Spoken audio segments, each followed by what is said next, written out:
इतनी पवित्र नदी होती है, इन नदियों में आप लोग एक बहुत बड़ी गलती करते हो कि दोने में दिया लेते हो और दोने में दिया लेकर उसको रखकर और आप नदी में दिया जलाकर बहा देते हो। शिव महापुराण की कथा इसकी महत्वता नहीं कहती। शिव पुराण कहती है गंगा माँ है, नर्मदा माँ है, क्षिप्रा माँ है, सरयू माँ है। तुम्हारी सास कहीं बैठी हो,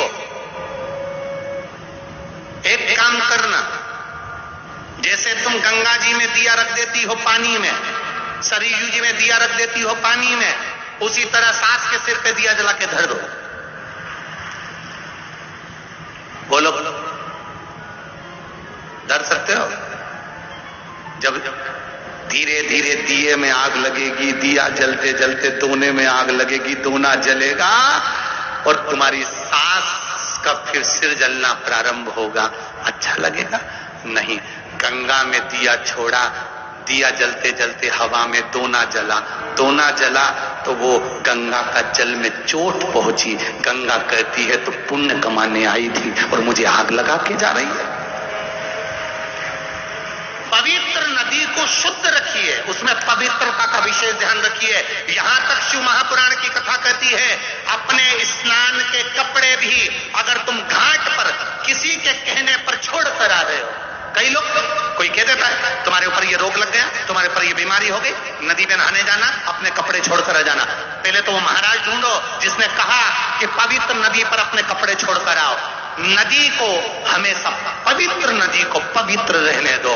मेरे राम जी जब चित्रकूट होते हुए चले गए, मेरे राम जी जब अयोध्या से लंका तक गए, बीच में इतनी पवित्र नदी पड़ी थी, मेरे राम जी ने एक जगह पर ये अपने वस्त्र को नहीं छोड़ा, न वस्त्र को पानी में निचोड़ा।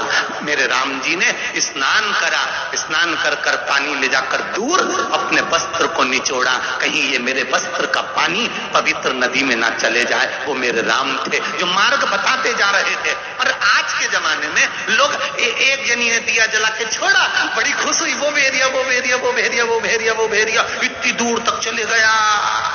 अब गंगा जी ने भी कह दिया अब की तो आ गई, अगली बार आ, अगली बार आ।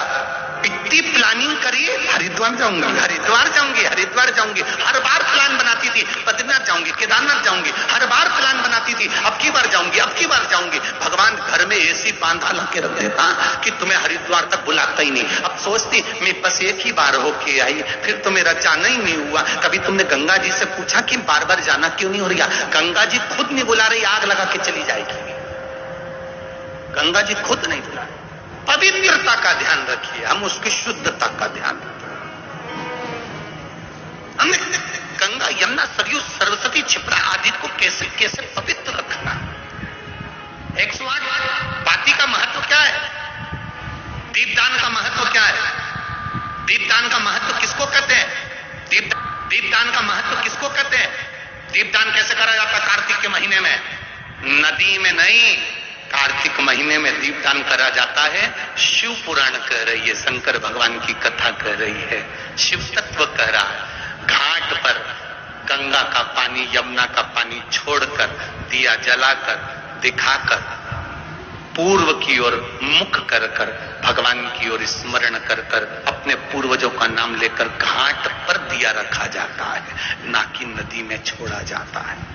अब तुम तो इतने खुश होते हो कि नदी में छोड़ दिया, मैया ने ले लिया। मैया से तो पूछो कि उनकी हालत क्या है।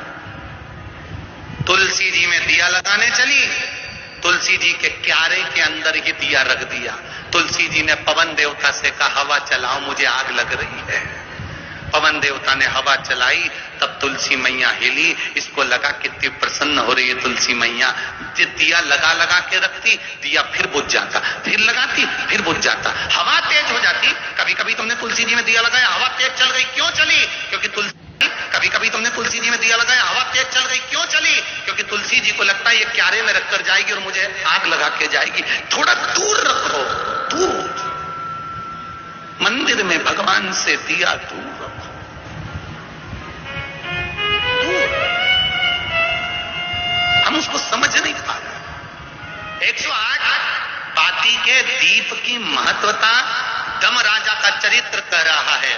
जब तुम्हें लगे कि 4-5 बीमारी घेर रही है, जब तुम्हें लगे कि ये तकलीफ आ रही है, जब तुम्हें लगे चारों तरफ से किसी ने घेर लिया, तब फिर किसी तीर्थ में, किसी नदी की पवित्रता में, किसी धाम में, किसी प्राचीन शिव मंदिर में, किसी देवालय में, किसी शिवालय में फिर जाकर फिर उस दीप को कहकर, बाबा दूर, मेरे भगवान से दूर, बहुत दूर,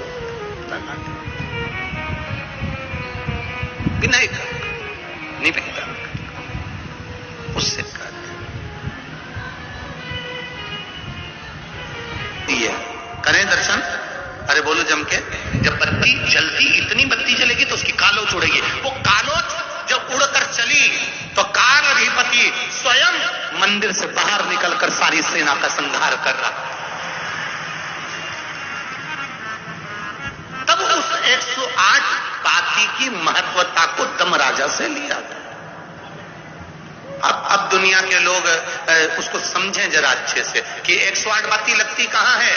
तो प्रयास करो किसी नदी का तट हो, और बहुत ध्यान देना, पवित्र नदी गंगा, यमुना, सरयू, क्षिप्रा, मंदाकिनी,